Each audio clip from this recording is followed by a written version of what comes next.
Il y a selon moi deux grands facteurs de fragilité pour les PME en ce moment. Le premier facteur, c'est la trésorerie. Euh, donc les plus fragiles, c'est celles qui ont un gros besoin en fonds de roulement.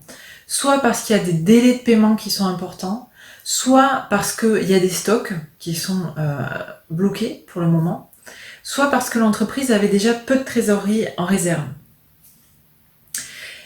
Il faut savoir que la trésorerie, c'est, je crois, l'aspect le plus pervers de la gestion quand on est une PME, parce qu'à la fois ça semble très facile à comprendre, il y a des encaissements et des décaissements, et en même temps, c'est peut-être l'aspect le plus complexe, parce qu'il y a une inertie très forte entre les marges générées par l'activité et le compte bancaire, et donc le BFR. Et quand l'activité diminue comme en ce moment, la trésorerie se contracte énormément, et c'est vraiment ça qui doit être géré en priorité. Et ça m'amène au deuxième facteur de fragilité qui est le réseau, ou plutôt l'absence de réseau. Un bon réseau, quand on est une PME, quand on est un entrepreneur, c'est fondamental. Que ce soit avec sa banque, même idéalement ses banques, mais aussi avec les fournisseurs, les clients, les collaborateurs, partenaires, confrères, consoeurs, parce que c'est tout cet écosystème qui va permettre d'assurer de bonnes négociations pour des reports de paiement éventuels, pour des décalages, des ajustements dans la livraison ou d'autres, et pour maintenir une fidélité également dans le temps.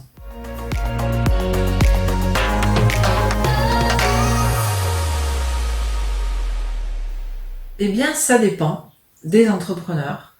Et selon moi, il y a 4 grandes possibilités. Il y a d'abord les entrepreneurs qui ont un profil plutôt patrimonial et qui ont l'habitude de fonctionner en autofinancement, qui sont peu endettés, qui en général ont un patrimoine important. C'est des entreprises qui sont assez stables, plutôt souvent familiales d'ailleurs. C'est environ 15% des entrepreneurs et ceux-là y tiendront sans aucun problème. Ensuite, il y a deuxième possibilité, c'est l'entrepreneur type tel qu'on l'imagine. L'entrepreneur qui a un bon réseau, qui est un bon gestionnaire, un entrepreneur qui sait s'entourer, qui est résilient. Alors ça n'est que 30% des entrepreneurs. Ceux-là, ils s'en sortiront également parce que ils savent mobiliser leur réseau et ils sauront également mobiliser les dispositifs actuels, le PGE par exemple, pour adapter justement tous les calendriers de paiement pour gérer la trésorerie de la façon la plus pertinente.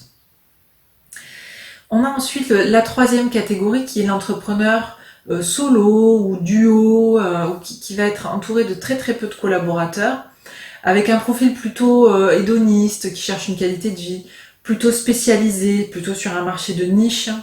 C'est 30% des entrepreneurs également.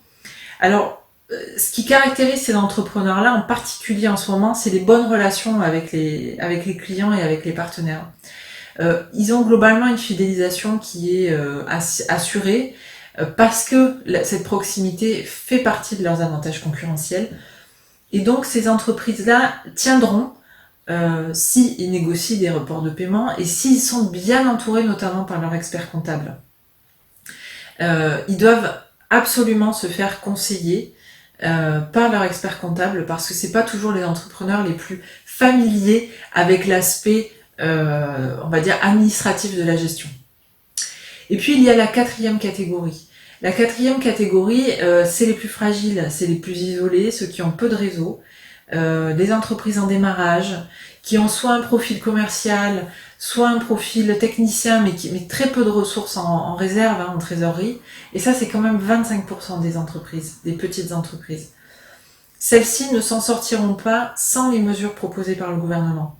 Donc, que ce soit la première aide de 1 500 €, le PGE, mais aussi toutes les aides complémentaires à les dispositifs qui ont été mis en place depuis.